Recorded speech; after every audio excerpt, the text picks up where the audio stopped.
Well, hello folks, welcome to the channel. My name's the Custard Prophet, and today we're going to do something a little bit different. So you'll be well aware that we're quite a way through the FM22 cycle. FM23 is still quite a way away, so we're in this kind of dead zone. Many of you will have already got your done 2, 3, 4 saves and perhaps be getting a little bit bored with the save ideas that you've got.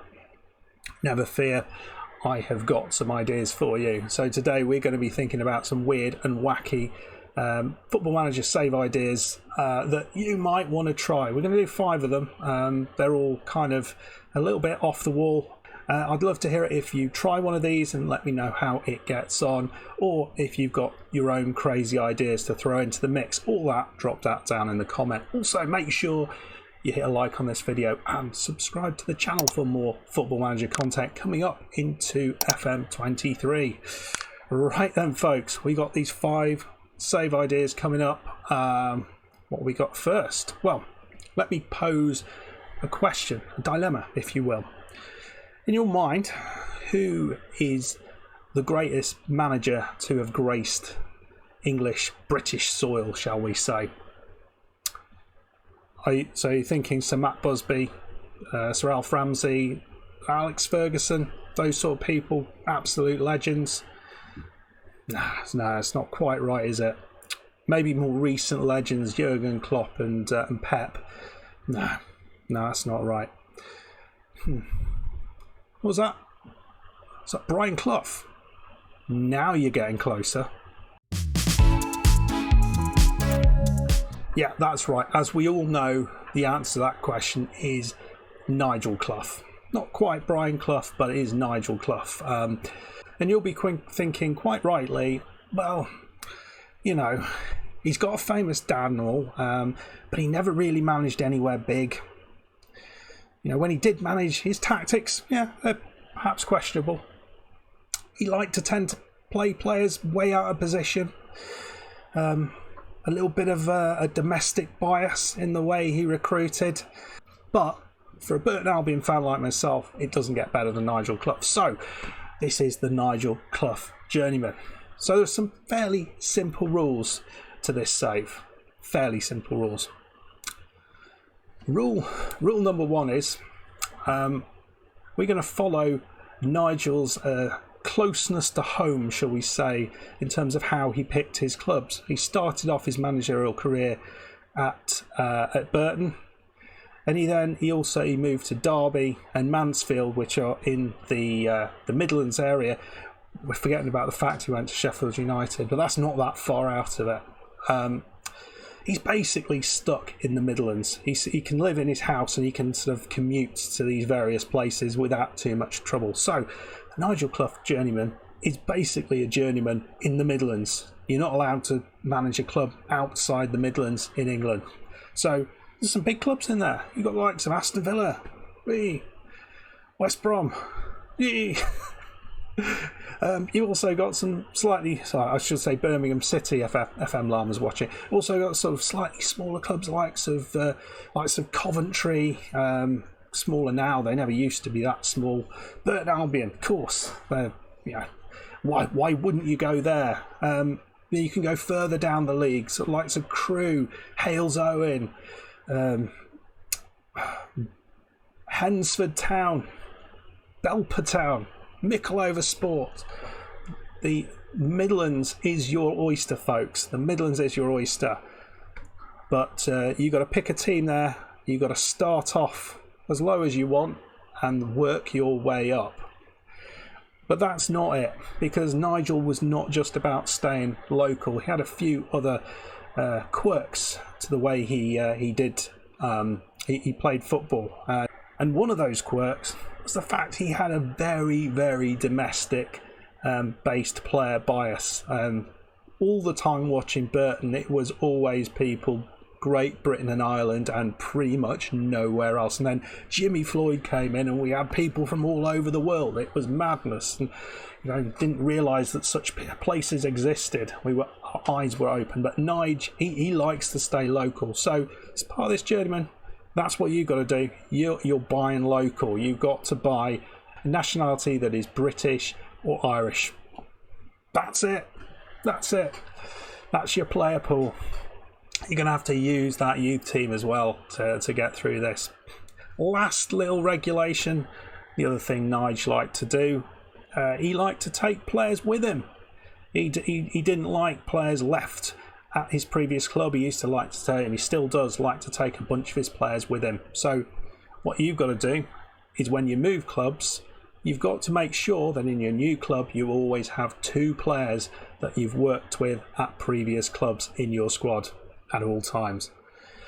Yeah, so move clubs, then you've got to sign those couple of players quickly, and they've got to stay with you. You can change them, bring in new players that you've worked with if they don't work out. But Nigel likes having those people around him he knows and trusts. Yeah, so there you go. There is the Nigel Clough Journeyman. See what you think of it. Let me know in the comments. Right then, next up, what do we have? That's right, yes, that's right, you heard it here first. Football Manager Sudoku. Now, for the young ones amongst you, you might be wondering, what is this Sudoku magic that you're talking about? Those people of my age and a bit older will be fully aware that it's basically, if you go to the park and look at the benches that aren't populated by young hoodlums, you will see a variety of grey-haired men and women poring over a newspaper. They'll be there, shouting at the pigeons, throwing sticks at young children as they go by, but they'll also be doing some Sudoku, and it is basically a numbers game. Which you've got numbers 1 to 9. You've got to put them on the grid in the right order. Sounds really simple.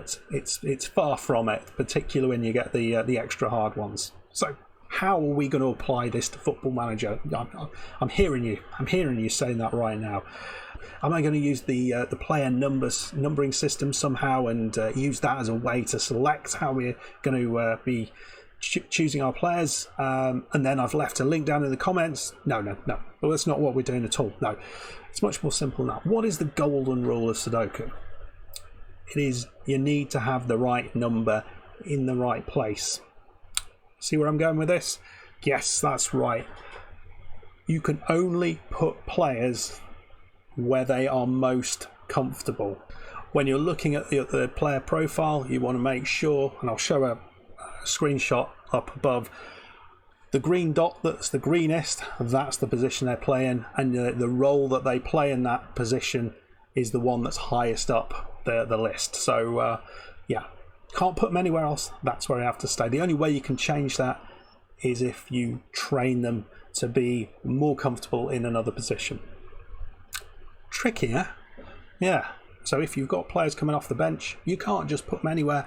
They have to be in that specific role, and you have to change the formation to deal with that the new player coming in. Be a bit hard, I think. What do you think? Doable or not? Right, number 3. So this one's called By Default. So you see yourself as a tactical genius, someone who changes the way the tactics are, to make your team play better, to adapt to a different opponent. Well, you're not going to be able to here very easily because you have to use default tactics. Yes, you can switch between default tactics, that's allowed, but you're not allowed to modify a player's role or a player's position or role within the tactic. You've got to stick with what you've got. Yes, it's madness, I know, and it would be infuriating, but that is my challenge to you. By default, can you take a team from the lower reaches of football slightly higher just using default tactics? There's my challenge. Right then, number 4. This is a slightly off the wall one, so yeah, bear with me. Yeah, Uncle Bob's Fish and Chip Shop. Yeah, just what you were expecting, right? So let me paint you a picture, folks. I'm going to paint you a picture. you've got you're just starting out as a young up-and-coming football manager. You were close. You had an uncle, Bob, who were very, very close to you, but he sadly passed away. Now, Uncle Bob had a fish and chip shop van, and in his will, he gave it to you. But he said, you've got to keep running this van. So you felt bad about that. And, you're wanting to manage a football team, but you've also got this fish and chip shop to run at the same time. So you've got to do the two things at the same time. How the heck are you going to do that? So, you get to a new club. How are you going to use the staff there maybe while you're playing, while you're managing the game? You're going to use the staff to do that? No, because you'll need them. What about the tea lady? No, you need a cup of tea. Juniors? No, you don't trust the juniors. Don't trust them to do anything.